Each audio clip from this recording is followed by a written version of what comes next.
Hello, everyone. Welcome back. I hope you're doing beautifully today, all you wonderful human beings. I hope you got outside yesterday. What a nice day. Holy cow. Took my family to Florence and my son fell in the river. Oopsies. He's fine. We pulled him out. He's Teddy. Um, real quick, some results from yesterday. Let's see. My Girl by The Temptations versus I Want to Hold Your Hand. My Girl wins by 70%. Great Balls of Fire versus Smells Like Teen Spirit. I was very interested in this one, and you did not disappoint. 5 votes between the two. 51% chose Great Balls of Fire. Speaking of fire, Girl on Fire. It's a strange title. Girl on Fire won against Welcome to the Black Parade by 75%. And then See You Again versus Jesus Take the Wheel. See You Again wins by 61%. So those are moving on. So today, the songs that you're going to be listening to. So I find this very interesting. You might not. Let's find out. When I put this bracket together, I assigned each song a number, and then I used a random number generator to put the order of songs together. So it's totally random. And today it just turns out that the first 3 of the 4 all have something very specific in common, and I'll get to that in a second here. So the first matchup is first song is by a relatively unknown band called the Beatles. They're kind of a big deal, those Beatles. The song is called In My Life. They're going up against Chuck Berry's Johnny B. Good. So In My Life, this was written by John Lennon for the most part. Paul McCartney helped a little bit, but for the most part it was John Lennon. And he said, In My Life was, I think, my first real major piece of work. Up until then, it had all been glib and throwaway. Glib. I encourage you to try to work that into conversation today. Glib. He came up with this song in 1964. There was a journalist that was asking him some interview questions, and one of them was, you're not very revealing with your lyrics. You don't really share a whole lot. And he kind of processed that for a while, and decided to take a look at some specific places and people and memories from his own life and put them into a song. And he said that, I think In My Life was the first song I wrote that was really consciously about my own life. And I just think that audiences respond really, really well to an artist that's willing to be a little vulnerable and to put themselves out there and to share some of their own story. So that's that one. I was just listening to the Piano Man today. Same thing. That song is about him. It's about his own story. We like that as an audience, don't we? Johnny B. Good by Chuck Berry. Chuck Berry wrote this song about, guess who? Himself. It's a song about his own life. I think audiences respond well to vulnerability. He had to change a couple parts of his own story. He originally wrote that little colored boy could play. He changed it to country boy. He said, or else it wouldn't get on the radio. It was the 50s. He was an African American, and so he changed it to country boy to get some more airtime. The other thing that he changed, so he wrote that never ever learned to read or write so well. That wasn't the case for him. He actually graduated from beauty school with a degree in hairdressing and cosmetology. I did not know that about him.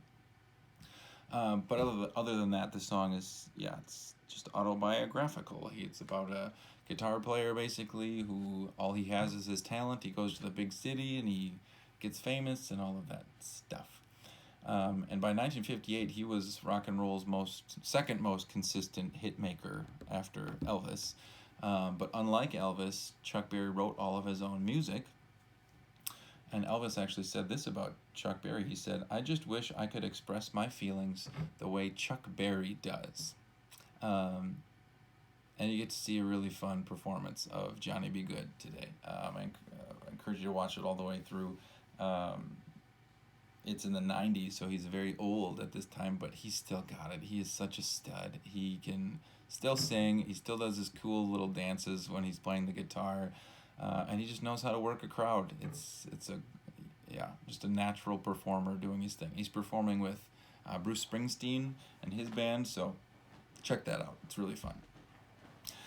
And then the second little matchup here is The Boxer by Simon and Garfunkel versus Purple Rain by Prince. So The Boxer, it's about a New York City kid who can't find love, can't find a job, can't find a home. Paul Simon wrote this song of Simon and Garfunkel, and this is what he said. Brace yourself. I think that the song was about myself. There we go again. And he said basically for the first 2 or 3 years of him and Art Garfunkel's career, they could do no wrong. All the critics were in love with what they were doing, and then 3 years hits, and the critics start digging their claws in and saying, I mean, you know how it goes. You know how the media is, and how critics like to say things without always thinking about how it will affect people. And so just really powerful, really well-constructed lyrics to this song. I encourage you to listen hard for those. But what's interesting is, as beautiful as the lyrics are, the chorus is lie la lie, lie la lie, lie lie la lie, lie la lie. It's just lie la lie. And in music, sometimes that's called a placeholder lyric. Well, so while a lyricist is writing the lyrics out, they will write some nonsense syllables here and there just for continuity, and then they go back and change that later. And he never went back and changed it, and he said, because I couldn't find the right word. So he left it as lie la lie. And later in an interview, he said, I thought that the lie la lie section was a failure in songwriting. But it's not a failure because people like it and they put their own meaning to it. And the rest of the song has enough power and emotion, so it works. But he also said, for me, every time I sing that part, I feel a little embarrassed. But it's not that uncommon. If I can reference Piano Man again, sing as a song, You're the Piano Man, he has that lie la lie la la lie la la la la la lie. So it's not an uncommon tool in music. And you're going to see a performance of that from later in their life. They performed together for years, and they didn't always get along and see eye to eye, so they split up and didn't perform together for years and years and years. And then eventually they got back together, and they performed, and so that's what you'll be seeing. And then Purple Rain by Prince.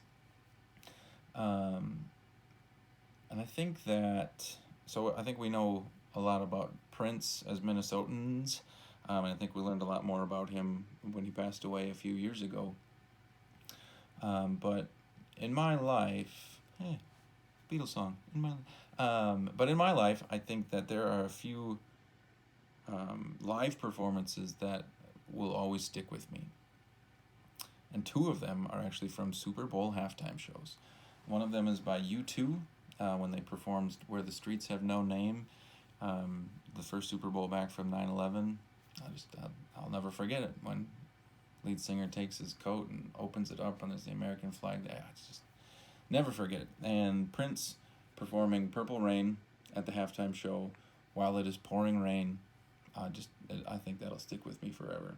So the morning of the Super Bowl 41, it's in Miami, the guy in charge of the Super Bowl calls Prince up and says, "Are you okay to perform in the rain?" And Prince responded simply with, "Can you make it rain harder?" That's rock and roll. That is so Prince. I love that. And yeah, you just kind of have to watch it. If you haven't seen it, I'm excited for you to see it. But he performs some of his most famous music, and then he ends with Purple Rain. All the lights turn purple, and it's raining, and the crowd is singing along, and I'm just gonna get emotional just talking about it. Just a very clear demonstration of the power of music. And Prince was so musically talented. whether you love his music or not. There are some of his albums that he recorded all of the instruments, played the drums, played the guitar, played the piano, I mean everything, and sang. Just a gifted musician. Yeah, but at the end when the audience is singing along with that, woo, yeah, enjoy that. It's a special performance. Anyways, the magic number for today is 101. 101. To help you remember that, here's a movie called 101 Dalmatians. 101. Got it? Then, for songs real quick from your generation, today you have Bye Bye Bye, early Justin Timberlake, so NSYNC, a little Bye Bye Bye action, versus Shape of You by Ed Sheeran. That song gives me the creeps, but it's kind of famous. And then 7 Years, Once I Was 7 Years Old, versus Pompeii. Ayo, ayo, ayo, ayo, ayo. That's that one. So, yeah, I hope you enjoy listening and watching these performances today. I hope you're enjoying the process. Tomorrow we will finish up the left side of the bracket, so we'll be halfway done already. And yeah, I miss you, kids. I'm thinking about you. Can't wait to see you again. So, bye, bye, bye. Oh.